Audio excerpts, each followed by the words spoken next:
ओम शांति। मुस्लिम होने की वजह से मुरली सिर के ऊपर से गुजरने लगी। कुछ भी समझ नहीं आता था। लक्ष्मी नारायण, सतयुग, नरक, ब्रह्मा, हमें इनसे क्या लेना देना। एक दो दिन तो मुरली क्लास में आए, फिर बंद कर दिया। ये शब्द हैं ब्रह्मा कुमारी बहन जमीला आबू रोड के। वह कहती हैं, वह सुहावना दिन था 7 सितंबर 2003 का, जब मैंने शांतिवन की पावन भूमि पर पैर रखा। सुखद शांति के गहन प्रकंपन अंतर मन की गहराइयों को छू रहे थे। ध्यान कक्ष में गई, आंखों से अविरल अश्रुधारा बहने लगी। महिला प्रभाग के सेमिनार में हम 3 दिन के प्रवास में आए हुए थे, मगर समझ नहीं आ रहा था कि जब भी तपस्या धाम जाएं या कहीं भी बाबा के कमरे में बैठे, आंसुओं की बाढ़ क्यों आ जाती है।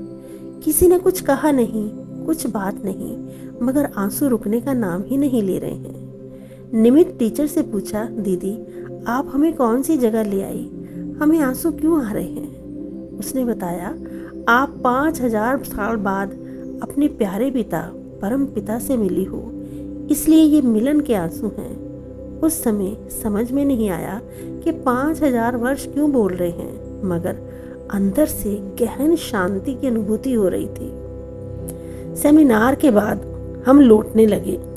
टीचर बहन ने यात्रा भोजन साथ लेने की बात कही। मैंने सोचा सिर्फ 3 घंटे का उदयपुर का रास्ता है, इसके लिए बहनों को क्यों तकलीफ दूं। उनके बहुत आग्रह के बावजूद मैंने यात्रा भोजन स्वीकार नहीं किया। आबू से उदयपुर की यात्रा में रास्ते में कुछ भी खाया पिया नहीं।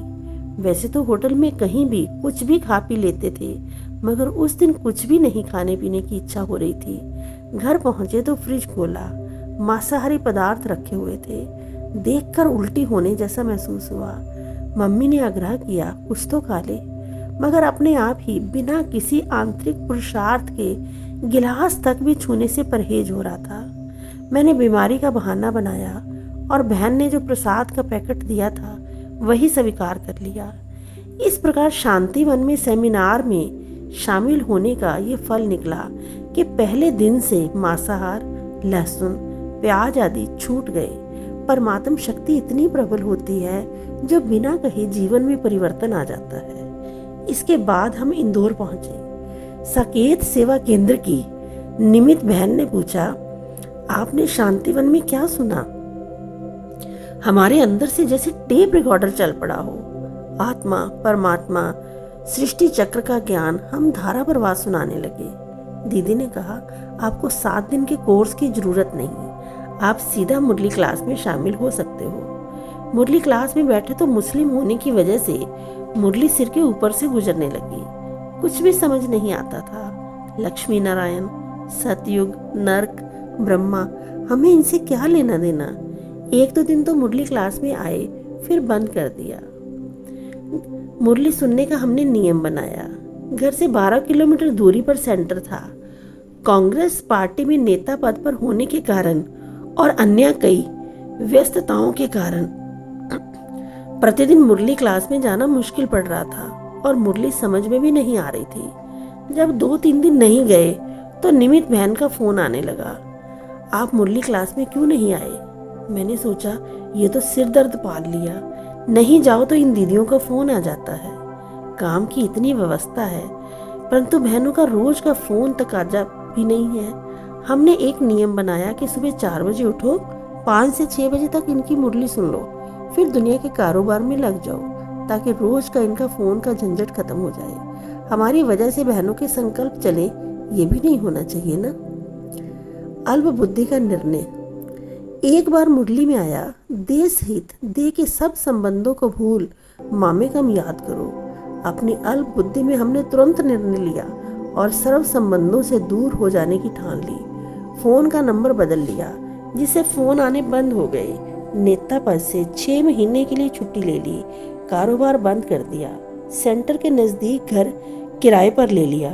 4 मास तक देह सहित देह के सब संबंधों को छोड़ हम तपस्या में लग गए।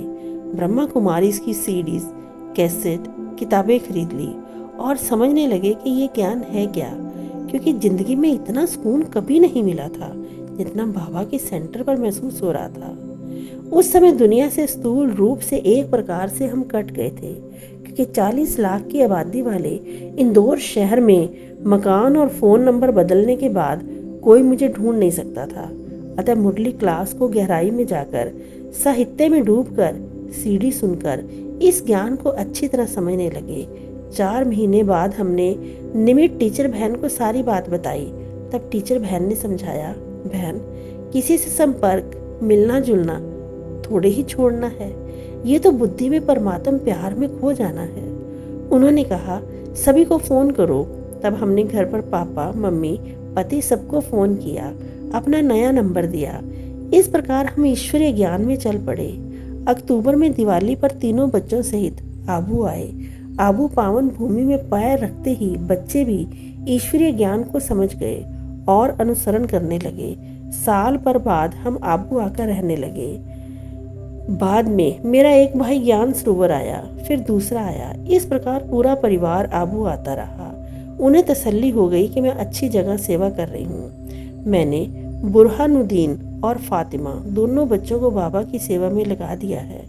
आज नहीं तो कल शेष परिवार को भी अल्लाह के पास आना ही है। मैं भी परमात्म सेवा में लगी हूँ।